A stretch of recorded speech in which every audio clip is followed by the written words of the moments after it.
ഉർവശിയും ജോജു ജോർജും ആദ്യമായി ഒന്നിച്ചഭിനയിക്കുന്ന ആശ എന്ന ചലച്ചിത്രത്തിന്റെ രണ്ടാമത്തെ മുഖചിത്രം പുറത്ത്. ഗൂഢതകൾ അടങ്ങിയ മുഖഭാവങ്ങളുമായാണ് ഉർവശിയെയും ജോജുവിനെയും മുഖചിത്രത്തിൽ അവതരിപ്പിച്ചിരിക്കുന്നത്. ഐശ്വര്യലക്ഷ്മി, വിജയരാഘവൻ തുടങ്ങിയവരും പ്രധാന വേഷങ്ങളിലുണ്ട്. 5 ഭാഷകളിലാണ് ചിത്രം പുറത്തിറങ്ങുന്നത്.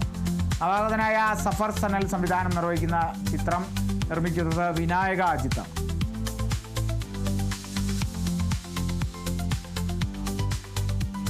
കട്ടപ്പനയിലെ ഋത്തിക് റോഷൻ എന്ന ചിത്രത്തിന് ശേഷം വിഷ്ണു ഉണ്ണികൃഷ്ണനെ നായകനാക്കി നാദൃശ സംവിധാനം ചെയ്യുന്ന മാജിക് മഷ്റൂംസ് എന്ന ചിത്രത്തിന്റെ ടീസർ പുറത്ത്. ചിത്രം ജനുവരി 23-ന് തിയേറ്ററുകളിലെത്തും. അക്ഷയ ഉദയകുമാറാണ് നായിക. മഞ്ചാടി ക്രിയേഷൻസിന്റെ ബാനറിൽ അഷ്റഫ് പിലാക്കൽ നിർമ്മിക്കുന്ന സിനിമയുടെ കഥയും തിരക്കഥയും സംഭാഷണവും ഒരുക്കിയിരിക്കുന്നത് നവാഗതനായ ആകാശ് ദേവ.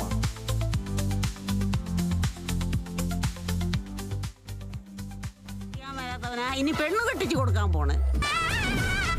ചേട്ടന് ശരിക്കും എന്നാ പരിപാടി? പണിക്ക് പോണം, പ്ലാൻ ഉണ്ട്.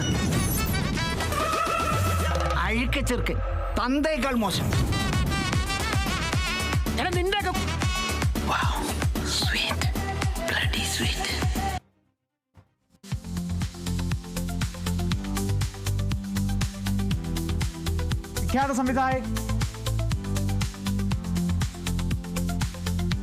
വിഖ്യാത സംവിധായകൻ ക്രിസ്റ്റഫർ നോളന്റെ ഏറ്റവും പുതിയ ചിത്രമായ ദി ഒഡീസിയുടെ ആദ്യ ട്രെയിലർ പുറത്ത്. 1 മിനിറ്റും 53 സെക്കൻഡുമുള്ള ട്രെയിലറാണ് പുറത്തുവിട്ടത്. ചിത്രത്തിൽ ഇറ്റാക്കയിലെ രാജാവ് ഒഡീഷ്യസായി വേഷമിട്ടിരിക്കുന്നത് മാറ്റ് ഡെയ്മണാണ്. നോളന്റെ ഇൻഡസ്റ്റെല്ല, ഓപ്പൺഹൈമർ എന്നീ ചിത്രങ്ങളിലും മാറ്റ് ഡെയ്മൺ അഭിനയിച്ചിട്ടുണ്ട്. എമ്മ തോമസ് ആണ് നിർമ്മാതാവ്. പൂർണ്ണമായും ഐമാക്സ് ക്യാമറയിൽ ചിത്രീകരിച്ച ദി ഒഡീസി 2026 ജൂലൈ 17-ന് തിയേറ്ററുകളിലെത്തും.